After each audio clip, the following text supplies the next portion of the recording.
Jangan lupa untuk terus dukung channel ini dengan cara like, comment, and subscribe. Halo, selamat datang di Seraket South Channel. Masih bareng aku Ardiansa, dan sekarang kita akan mereview satu film terbaru dari Marvel Cinematic Universe, yaitu Black Panther 2: Wakanda Forever. He's coming for the surface world.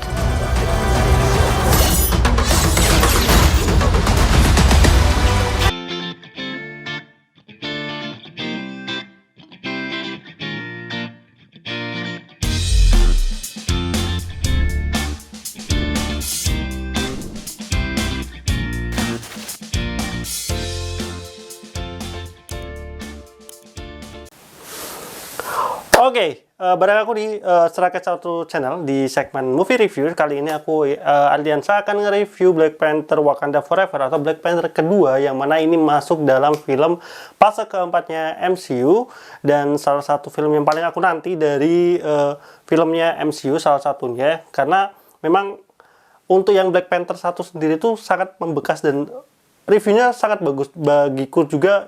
Itu adalah salah satu film yang cukup bagus, yang bahkan salah satu film bagus di fase sebelumnya Endgame gitu. Dan sekarang kita masuk ke Black Panther Wakanda Forever.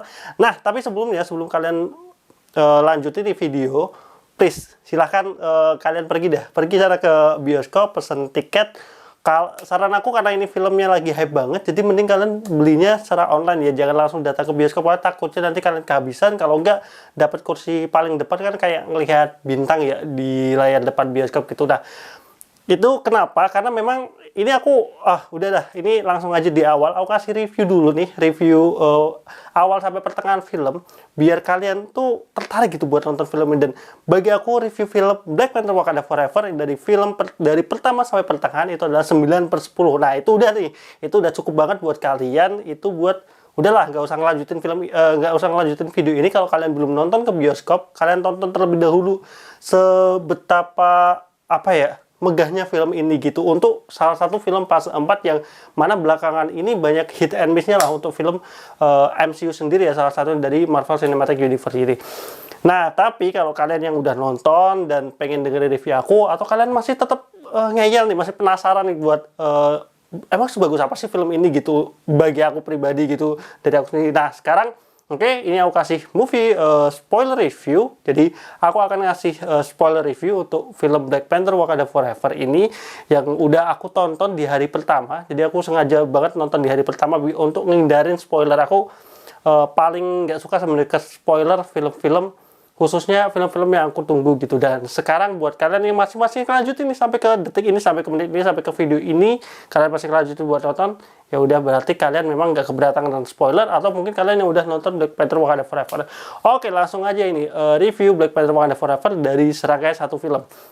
Nah, Black Panther Wakanda Forever, buat kalian yang belum nonton yang pertama, ini wajib banget nonton yang pertama. Nggak harus nonton semua film Marvel, atau nggak harus nonton film-film dari fase 4 atau fase-fase sebelumnya. Kalian cukup nonton aja yang film pertamanya, karena salah satu keunggulan dari film Black Panther itu konfliknya internal gitu. Konfliknya itu ya benar-benar konflik yang tercipta dari film ini gitu, nggak terlalu banyak berkaitan dengan film-film lain. Kayak misalnya kemarin yang Doctor Strange in the Multiverse of Madness itu kan sangat berkaitan erat dengan filmnya WandaVision ya, yang seriesnya WandaVision. Jadi kalau nggak nonton tuh pasti bingung gitu, kenapa film itu konfliknya ke arah situ gitu. Tapi kalau untuk Black Panther ini, kalian cukup nonton yang Black Panther pertama gitu, yang mana itu sudah ada di Disney Plus juga kan, kalian bisa tonton. Apalagi yang kalian langganan kuota dari salah satu provider itu kan sudah include dengan Disney Plus gitu. Atau ya mau lewat jalan-jalan tikus ya silahkan aja gitu. Yang penting kalian tonton dulu Black Panther pertama, baru nonton yang Black Panther kedua ini, yang Wakanda Forever ini, karena memang konfliknya sangat berkesinambungan. Nah, mungkin sedikit recap aja nih untuk Black Panther yang pertama. Bahwasanya kan kita udah tahu nih di film yang pertama itu akhirnya si negara Wakanda ini membuka istilahnya membuka borders lah kepada dunia, sehingga dunia sekarang udah tahu nih keberadaan Wakanda dengan sumber daya alamnya, yaitu vibranium, yang mana itu sangat langka. Bahkan di film ini, di awal-awal film itu udah ditegaskan bahwa vibranium itu hanya ada ya di Wakanda gitu. Negara-negara lain tuh nggak memiliki resource itu, dan semuanya di bawah authority dari Wakanda, yang mana di awal film banget. Jadi seperti kita tahu bahwasanya aktor pemeran Black Panther yang di pertama yang di T'Challa atau Chadwick Boseman itu kan meninggal dalam arti di kehidupan nyata juga meninggal, sehingga di film ini juga tidak digantikan cast-nya dan memang dibuat dia mengalami ada satu penyakit sehingga dia meninggal lah. Itu di awal film banget sudah diceritakan bahwasanya si Black Panther itu meninggal, sehingga kepemimpinan dari Wakanda itu beralih lagi ke ibunya yaitu Queen Ramonda gitu.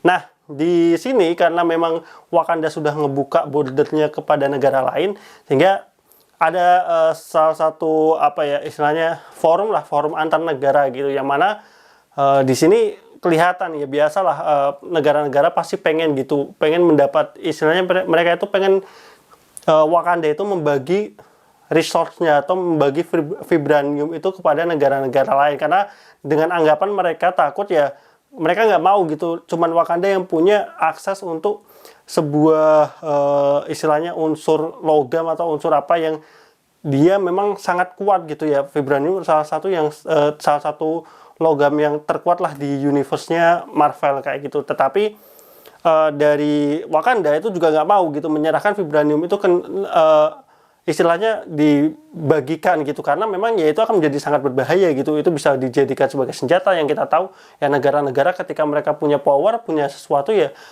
akan nanti balik lagi itu menjadi salah satu pemicu terjadinya perang dan lain-lain, yang mana akhirnya ditolak sama pihak dari Wakanda, yang mana ya dari negara-negara lain, yang mana di sini kalau misalnya ada Perancis dan salah satunya Amerika, itu ya mereka secara rahasia operasional tersendiri itu mereka memang masih tetap menginginkan mencari vibranium. Nah, sampai akhirnya salah satu ini konfliknya itu muncul ketika pihak Amerika itu menemukan vibranium, tetapi bukan di Wakanda, dia menemukan di istilahnya di lautan. Nah, cara menemukannya itu mereka kan ini vibranium ini kebetulan sangat susah untuk dideteksi gitu, tetapi ada seorang ilmuwan yang berhasil menciptakan sebuah alat untuk untuk mencari vibranium, dan ketemu tuh vibranium di dasar laut. Tetapi ternyata setelah itu para peneliti dan juga tim angkatan laut dari pihak Amerika ini diserang oleh sekelompok orang yang memiliki kulit biru gitu, yang kita udah tahu bahwasanya itu adalah para prajurit dari Namor gitu, dari bangsanya Namor kayak gitu, intinya kayak gitu. Nah, tetapi karena memang keberadaan bangsa ini yang istilahnya kelompoknya Namor atau manusia-manusia yang di bawah air ini memang tidak pernah diketahui keberadaannya, sehingga yang disalahkan adalah Wakanda gitu. Yang kemudian konfliknya adalah jadi ternyata si bangsanya Namor ini, aku lupa nama negaranya apa ya tadi depannya di filmnya gitu. Cuma maksudnya dari bangsanya Namor ini ternyata mereka juga mempunyai vibranium gitu. Jadi ternyata vibranium itu tidak hanya ada di Wakanda, karena kan vibranium kan asalnya dari sebuah meteorit ya. Dan ya di sini Shuri itu adanya T'Challa ya, yang di sini juga nanti akan menjadi Black Panther, kan di trailer kan udah muncul.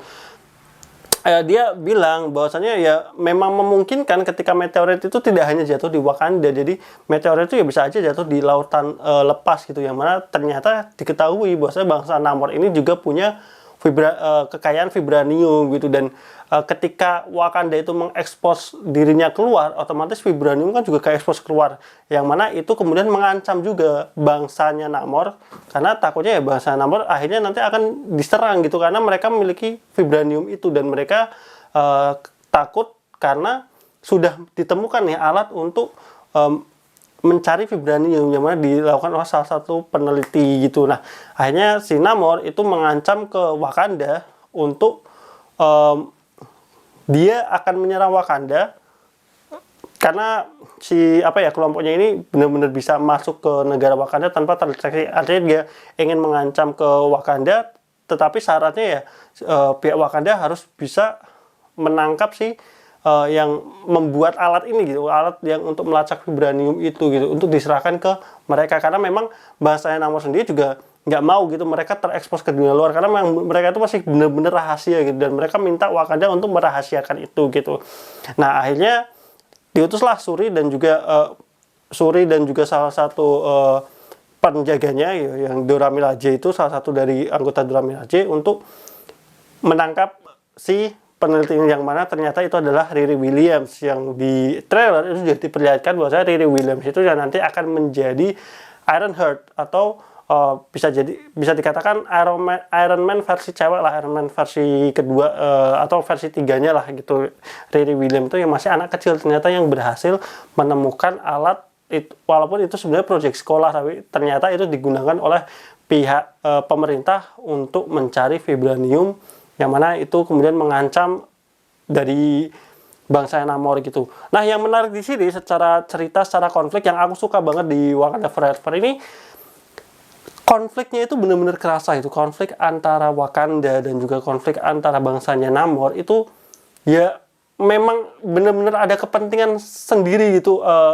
Bangsa Namor menciptakan konflik ini karena mereka merasa terancam kan, karena sebelumnya ya mereka itu tidak pernah ada yang tahu bahwasanya mereka ada gitu, dan mereka hidup dengan damai. Tapi ketika vibranium ini terekspos, dan dieksposnya itu juga gara-gara Wakanda kan, karena kan dulu T'Challa kan yang Raja T'Challa atau Black Panther sebelumnya kan yang ngebuka bordel itu, akhirnya dunia tahu keberadaan vibranium, dan itu mengancam juga pihak si kelompok Namornya ini gitu. Dan itu salah satu pemicu konflik yang menurutku cukup bagus gitu untuk memancing adanya konflik antara Wakanda, dan kemudian dilanjutkan akhirnya pada saat Shuri dan juga yang Dora Milaje ini mencari Riri Williams untuk kemudian ya istilahnya diamankan gitu. Tapi ternyata mereka juga diserang dari kelompoknya Namor gitu, dan kemudian diculiklah istilahnya si Shuri dan juga si Riri Williams ini gitu. Dan pada saat itu pada saat si Namor pertama kali datang ke Wakanda itu kan bertemu dengan Shuri dan juga ratunya kan, Queen Namoranya gitu. Dan Namor sempat mendengar bahwasanya si Shuri ini karena dia masih berduka terhadap kakaknya ya kan, dia berduka terhadap kematian kakaknya atau Black Panther itu, karena dukanya sangat dalam, dia itu seperti membenci seluruh dunia gitu. Dan itu kebetulan sama dengan apa yang ingin dilakukan oleh Namor dan juga bangsanya gitu, bahwasanya mereka pun punya dendam kepada orang-orang di daratan gitu, karena ada flashback masa lalunya kan, karena ternyata leluhurnya atau orang tuanya Namor itu adalah ya manusia yang kemudian terasingkan oleh penjajahan, kemudian mereka meminum sebuah istilahnya tanaman yang memang tumbuh dari unsur vibranium, sehingga mereka menjadi makhluk laut lah istilahnya kayak gitu. Dan pada saat si ibunya itu melahirkan Namor, kemudian ibunya meninggal, dia kan mau minta untuk tetap dimakamkannya itu di daratan. Tapi pada saat mereka ke daratan, ya mungkin pada saat itu kondisinya memang masih zamannya penjajahan, kolonialisme dan lain-lain, sehingga akhirnya mereka ya punya dendam khusus lah kepada orang-orang di daratan kayak gitu. Nah akhirnya ya udah, karena Namor mendengar Shuri juga punya dendam ke arah itu, dan dia juga sadar bahwasanya Wakanda punya sebuah brigade tempur lah untuk yang cukup kuat gitu istilahnya untuk benar-benar ya menguasai atau mengalahkan dunia. Akhirnya ya Shuri diajak tuh keliling kota di bawah lautnya gitu, tempat Namor itu berkuasa gitu, yang mana harapannya Shuri itu sebagai nantinya penerus dari, karena kan dia putri ya, posisinya masih penerus sebagai dari Wakanda itu, untuk mau mendukung dari si Namor dan juga bangsa untuk ya sama-sama gitu untuk memperkerahkan kekuatan untuk menguasai dunia lah istilahnya kayak gitu. Tetapi kemudian Shuri menolak, ya akhirnya si ratunya juga berhasil ngebebasin Shuri lewat bantuan Nakiri. Nakiri itu pacarnya ini ya T'Challa yang di Black Panther pertama kayak gitu. Ya kemudian akhirnya karena memang kesepakatannya gagal, akhirnya ya udah terjadilah konflik pertarungan antara bangsanya Namor dan juga bangsa Wakanda. Nah ini yang menurut aku bagus banget nih, maksudnya konflik pertarungan di sini tuh ini bukan Avenger gitu, ini bukan Avenger Endgame, ini bukan Avenger, tapi skala pertarungannya itu besar gitu, antar bangsa kan, antar bangsa Wakanda dan juga bangsa Namor. Dan pertarungan di kota Wakanda pada saat penyerangan dari Namor itu juga udah cukup grande gitu menurutku, untuk sebuah skala film yang bukan film fase akhir tuh ini cukup udah cukup benar-benar. Aku rindu gitu film MCU seperti ini lagi, karena fase 4 kemarin tuh kayak pertarungannya ya terlalu terlalu dikit gitu, maksudnya ya udah superhero lawan yang penjahat, tapi kayak orang-orang di sekitarnya itu kayak nggak terlalu banyak terlibat. Tapi kalau di sini ya bener-bener ya udah negara Wakanda versus negara bangsanya Namor, dan itu bener-bener keren di pertarungan yang pertengahan gitu. Dan aku suka ketika aku tuh paling suka kalau pertarungan itu nggak terlalu dibikin banyak slow motion gitu. Maksudku salah satu yang aku suka banget di filmnya di Eternals itu kan ketika yang Eternal yang punya kecepatan super itu kan dia tarungannya nggak dibikin slow motion kan, dan itu pertarungan intens. Nah di sini pun ngelihat Namor bisa terbang cepat seperti itu, kemudian ngelawan dari kelompoknya Wakanda, itu keren banget gitu. Dan itu yang aku wah banget, itulah kenapa aku tadi awal ngasih skor 9/10, karena salah satu ya karena scene ini, di scene pertarungan ini gitu. Dan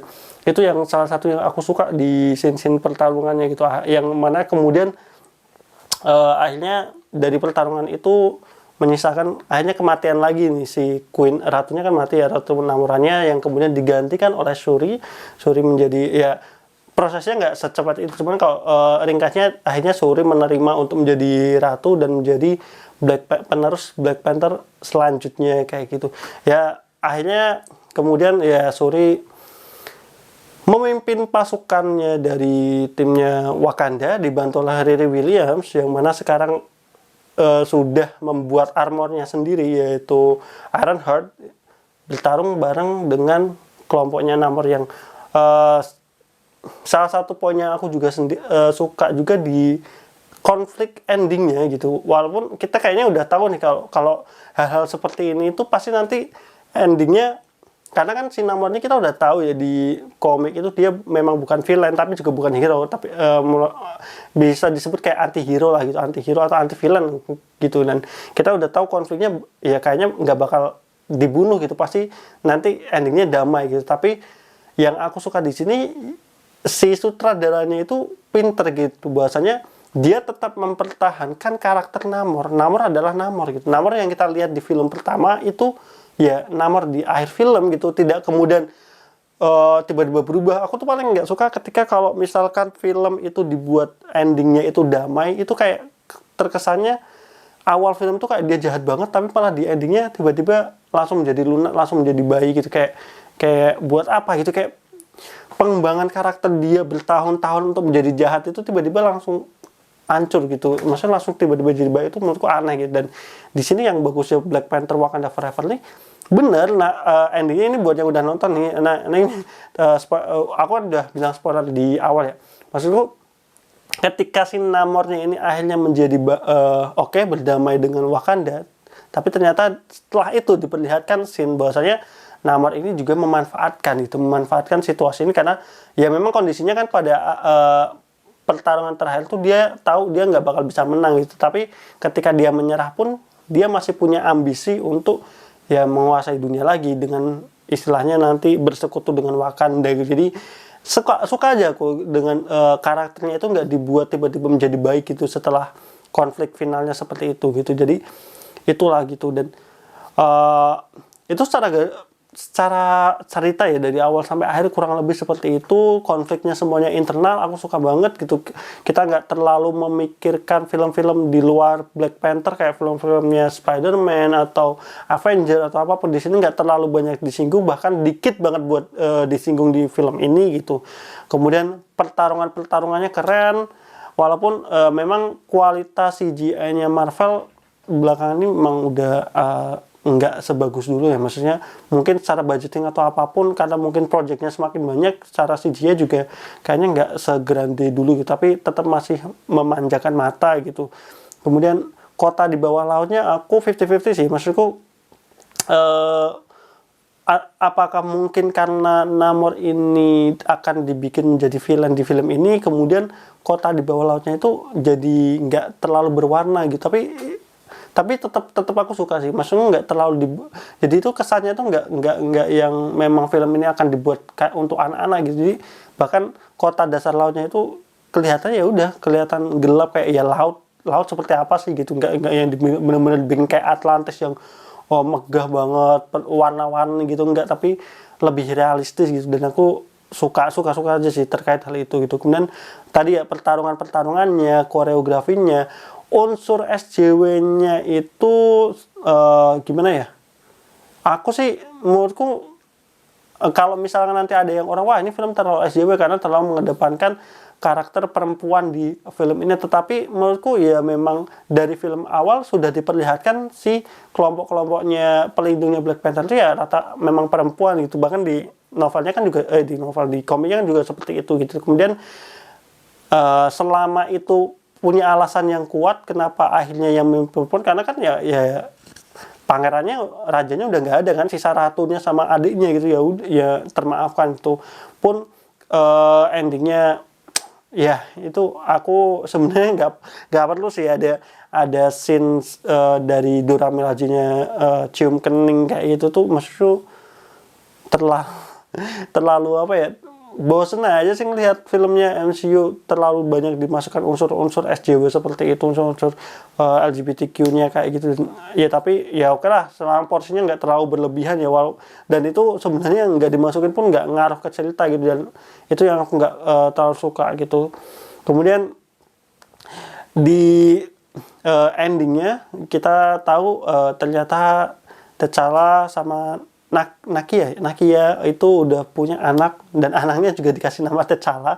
Kayaknya biar nanti ketika Black Panther ini akan berkembang lagi ke depannya untuk dibikin film-film lagi, bisa menggunakan karakter T'Challa lagi sebagai Black Panther mungkin, untuk legasinya Black Panther mungkin arahnya ke situ gitu. Dan film ini cuma punya satu credit scene kalau yang aku cari informasi di berita. Jadi setelah yang credit scene yang pertama yang anaknya muncul itu seharusnya nggak ada lagi, cuman aku nggak tahu tadi emang pas aku lihat berita emang nggak ada lagi, jadi aku langsung pulang aja kayak gitu. Oke, mungkin ini jatuhnya sebenarnya bukan review kali ya, mungkin jatuhnya lebih ke menceritakan film ini arahnya kemana dari awal sampai akhir gitu. Cuman tetap di sini aku suka banget sih sama film Black Panther Wakanda Forever ini, dan menurutku ini adalah salah satu film terbaik di fase 4 gitu, bahkan di atas masih di atasnya Spider-Man No Way Home gitu. Karena kalau Spider-Man No Way Home itu kan bermain di arah nostalgia, menghadirkan bukan cameo lagi tuh, menghadirkan karakter-karakter lama yang mana kita sangat relate ke Spider-Man itu gitu. Tapi kalau di sini tuh benar-benar ya udah, ini universe-nya Wakanda, universe-nya Black Panther, Wakanda, memang Wakanda seperti ini dengan budayanya yang benar-benar kental, dan ini bagus banget. Aku applause banget sih buat Black Panther Wakanda Forever. Dan skor aku untuk Black Panther Wakanda Forever ini aku mau nyebut 9/10, tapi oke lah guys, mungkin 8,5/10 kali ya, 8,5/10 lah untuk Black Panther Wakanda Forever. Oke, mungkin itu aja review dari aku di serangkaian satu channel ini. Jangan lupa nantikan untuk konten-konten lainnya. Kalau misalkan ada salah-salah mohon maaf, kalau misalkan mau ada masukan silahkan tulis di komentar. Jangan lupa aku juga punya ada channel untuk main game, yaitu Game Story. Nanti channel linknya akan aku taruh di deskripsi. Tetap dukung serangkaian satu channel, like, comment, dan subscribe. Aku Ian Ardiansa, sampai jumpa di video selanjutnya. Bye-bye.